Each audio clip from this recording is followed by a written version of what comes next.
Welcome to Chillin' 101. We hope this video helps. You start by installing Google Photos and signing in. This links your cloud library to your phone.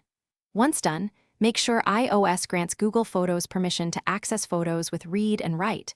Open Settings, find Google Photos, tap Photos, then choose Read and Write.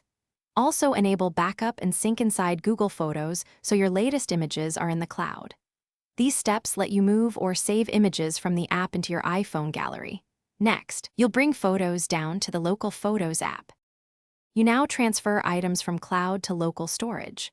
Open Google Photos, select the photos you want, then tap the three dots or the share icon and choose Save to Device or Export right arrow Save Image. If you need many images, select an album or use Select and then Save to Device to download in bulk. Make sure you have enough iPhone storage. Once saved, those images appear in the iPhone Photos app under Recents. If you prefer automatic sync, you can export entire folders manually and manage space after. You finish by confirming the images are visible in Photos under Recents and any albums you created. If photos don't appear, check that Google Photos still has read and write permission in iOS settings and confirm you have enough free storage on the iPhone.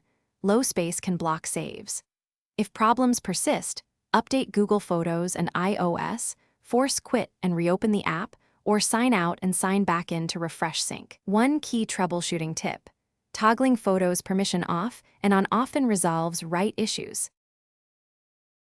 Thanks for watching. Consider subscribing if we helped you.